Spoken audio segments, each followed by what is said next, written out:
আসসালামু আলাইকুম ভিউয়ার্স, ডায়োডের আরো একটি ভিডিও ক্লাসে আপনাদের সবাইকে স্বাগতম। তো গত ভিডিওতে আমরা এই ফুল ওয়েভ রেকটিফায়ারের একটা প্রবলেম সলভ করেছিলাম, সেটা ব্রিজ রেকটিফায়ার ছিল। আজকে অ্যাকচুয়ালি আমি সেন্টার ট্যাপ ফুল ওয়েভ রেকটিফায়ারের একটা প্রবলেম সলভ করে দেখাবো।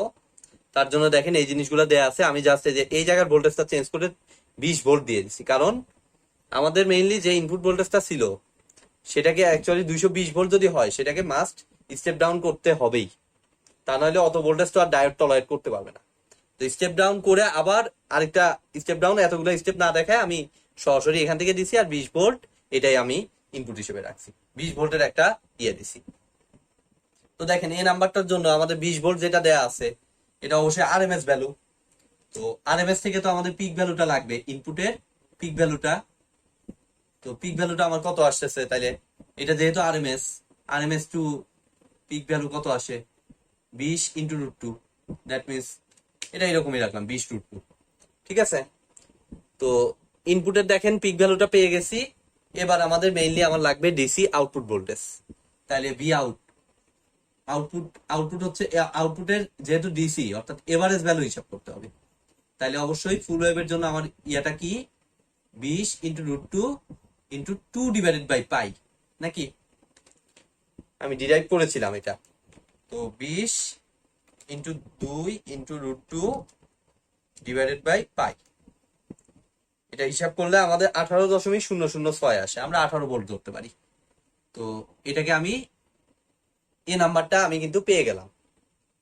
ঠিক আছে, এরপরে আসেন বি নাম্বার, রেক্টিফিকেশন এফিসিয়েন্সি।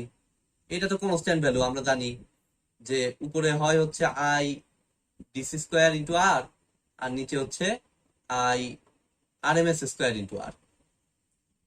তো আর আর কাটা, আইডিসির ভ্যালুটা আসে 2/পাই ইন্টু আই এর পিক ভ্যালু এর উপর whole square divided by 1/√2 into IP এর উপর হোল স্কোয়ার। এরপর আইপি কাটা যায়, ফাইনালি আমার মনে হয় আসে 81.06%। এটা ফিক্স। ফুল ওয়েভ যত রকমের ফুল ওয়েভ আছে সব জায়গায় এফিসিয়েন্সিটা ফিক্স 81.06%। এরপরে আসেন পিআইভি, পিক ইনভার্স ভোল্টেজ। এটা কিন্তু ফুল ওয়েভ ব্রিজ রেকটিফায়ারের সাথে এটার কিন্তু পার্থক্য হয়। ঠিক আছে, সেই জিনিসটাই আমরা এখন দেখবো। তার জন্য আমাদের পিক ভ্যালুটা অবশ্য লাগবে। তো আমি এগুলো মুছে দিচ্ছি। আমাদের পিআইভিটা আমরা ডিরাইভ করেছিলাম যে এটা কত, সি নাম্বারটা। পিআইভিটা অবশ্যই হবে greater than or equal to 2/পি, পিক ভ্যালু যেটা। ঠিক আছে, ডাবল হবে যেটা আমরা ডিরাইভ করেছিলাম। তো আমি সরাসরি সেই ভ্যালুটা ইউজ করে আমি ফাইনালি এটার ভ্যালুটা পাচ্ছি। এই যে ভিআই তো এটা, তাহলে 2 ইন্টু 20√2 56.57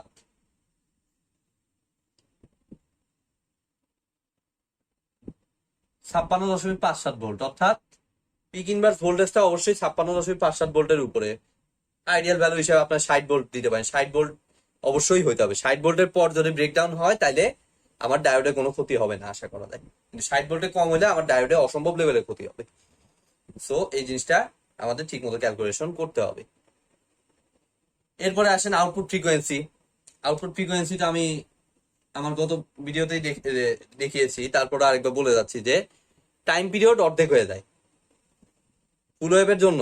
হাফ ওয়েভ ইনপুটের থেকে আউটপুটে ফুল ওয়েভের জন্য আমাদের টাইম পিরিয়ডটা অর্ধেক হয়ে যায়। দ্যাট মিনস ফ্রিকোয়েন্সিটা হয়ে যাবে অবশ্যই ডাবল। দ্যাট মিনস আমাদের আউটপুট ফ্রিকোয়েন্সিটা অ্যাকচুয়ালি আসবে, ইনপুটে ছিল 60 হার্টস, তাহলে আউটপুটে হবে 2 ইন্টু 60, দ্যাট মিনস 120 হার্টস। এটা হবে আমাদের ফাইনাল অ্যান্সার। তো আজকের মতো ভিডিওটি এই পর্যন্তই। ভিডিওটি যদি ভালো লেগে থাকে অবশ্যই এটি লাইক দিবেন, বন্ধুদের সাথে বেশি বেশি শেয়ার করবেন। আর চ্যানেলে যদি নতুন হয়ে থাকেন অবশ্যই চ্যানেলটি সাবস্ক্রাইব করবেন। ধন্যবাদ।